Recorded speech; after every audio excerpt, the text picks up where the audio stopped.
Assalamualaikum warahmatullahi wabarakatuh. Salam sejahtera untuk kita semua. Shalom, Om Swastiastu, Namo Buddhaya, dan salam kebajikan. Yang terhormat Dr. Santi dan juga teman-teman, sebelum saya memulai video ini, izinkan saya untuk memperkenalkan diri.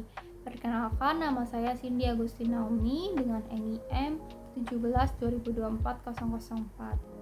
Di video kali ini, aku akan membahas tentang alat refraksi yang bernama autorefraktometer. Jadi, buat kalian yang udah pernah ke optik, pasti udah pernah lihat alat ini ya. Atau mungkin juga mata kalian sudah pernah diperiksa menggunakan alat ini.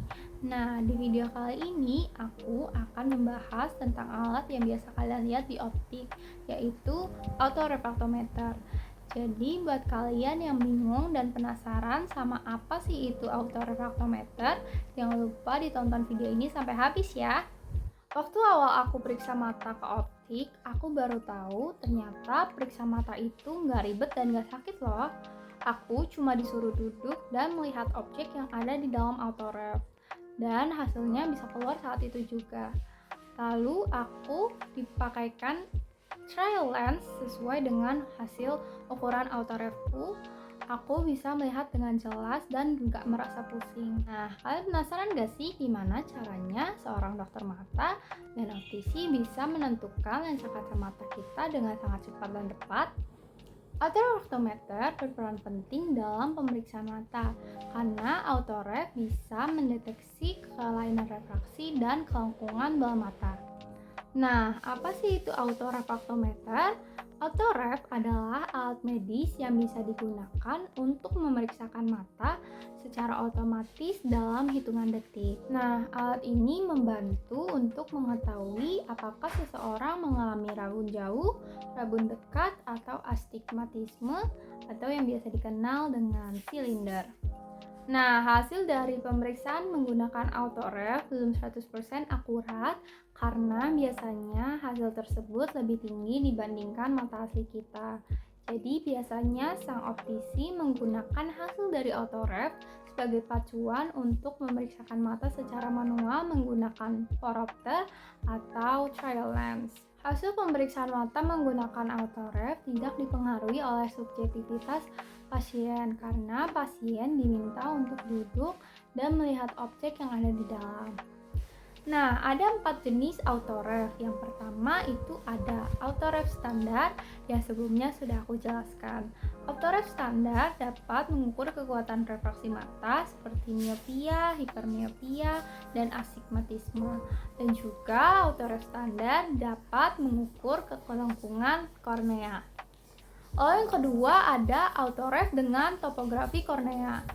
Selain untuk mengukur kekuatan refraksi, alat ini mampu membuat peta 3 dimensi permukaan kornea yang mampu mendiagnosis pasca lasik dan mampu merencanakan prosedur bedah mata. Lalu yang ketiga ada autoref dengan aberometri. Nah, autoref ini mengukur ketidaksempurnaan lensa mata yang dapat mempengaruhi kualitas penglihatan, berguna untuk mengevaluasi penglihatan setelah operasi dan membantu dalam pemilihan lensa intraokular. Nah, lalu yang terakhir ada autoref portable. Desainnya kecil dan ringan sehingga mudah dibawa kemana-mana, dan biasanya autoref ini digunakan untuk pemeriksaan mata di daerah terpencil atau screening massal.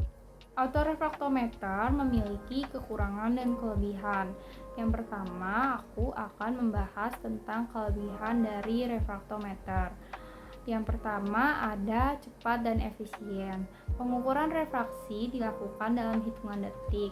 Ini sangat menghemat waktu dibandingkan dengan menggunakan metode manual. Yang kedua, minim subjektivitas. Alat ini bekerja secara otomatis sehingga mengurangi kemungkinan kesalahan subjektif yang mungkin terjadi pada pemeriksaan manual. Yang ketiga, nyaman bagi pasien. Pasien hanya perlu duduk dan fokus pada titik cahaya dan tidak perlu banyak berinteraksi. Yang keempat, mudah digunakan. Operator alat tidak memerlukan keahlian teknis yang mendalam sehingga pemeriksaan mata bisa dilakukan dengan cepat oleh tenaga medis yang terlatih. Lalu setelah menjelaskan kelebihan dari refraktometer, aku juga akan membahas tentang kekurangan dari refraktometer. Yang pertama, memerlukan pemeriksaan manual tambahan. Autorefraktometer hanya memberikan pengukuran awal yang seringkali memerlukan verifikasi atau penyesuaian secara manual. Lalu yang kedua, terbatas pada kondisi tertentu. Pada pasien dengan kondisi mata tertentu seperti katarak atau ketaronus, hasil dari autorefraktometer mungkin kurang akurat. Nah, setelah aku menjelaskan tentang apa itu autorefraktometer, aku juga akan menjelaskan cara menggunakan autorefraktometer. Yuk simak videonya. Optisi akan meminta pasien untuk duduk di kursi yang sudah disediakan di depan alat. Lalu selanjutnya optisi akan meminta pasien untuk menempatkan dagu dan dahinya di tempat yang telah disediakan. Selanjutnya pasien akan diminta untuk fokus pada titik cahaya yang muncul di dalam alat dan menjaga pandangannya tetap fokus pada cahaya tersebut.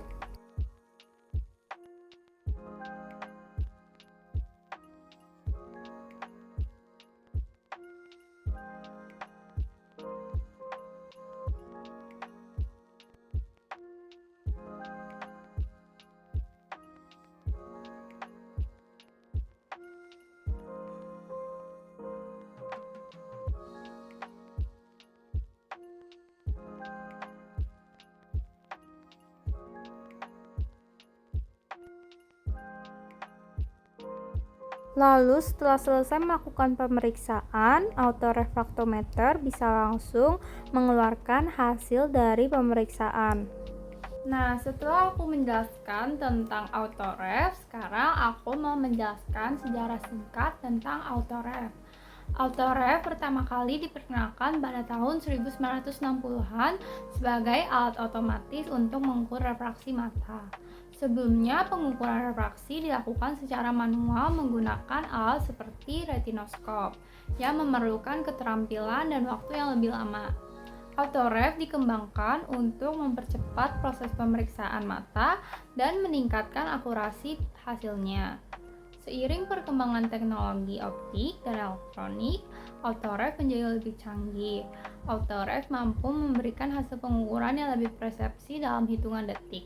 Kini, autoref merupakan alat standar dalam pemeriksaan mata di klinik, optik, dan rumah sakit di seluruh dunia yang menggantikan sebagian besar metode manual. Kesehatan mata adalah aset yang berharga yang sering kita lupakan.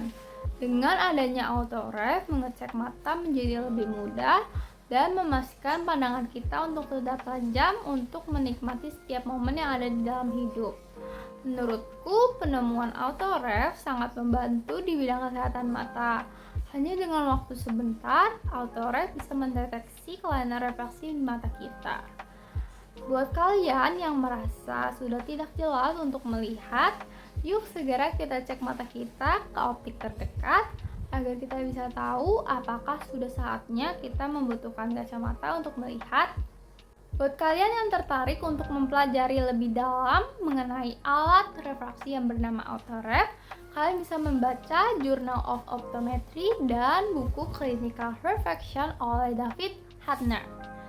Sebelum aku tutup video ini, aku mau pantun dulu. Mata sehat, badan pula sehat. Dengan autoref, mata jadi terjaga. Mari kita jaga kesehatan mata agar hidup selalu bahagia. Makasih buat teman-teman yang udah mau ngeluangin waktunya untuk menonton videoku sampai habis. Semoga informasi yang aku sampaikan dapat bermanfaat untuk kalian.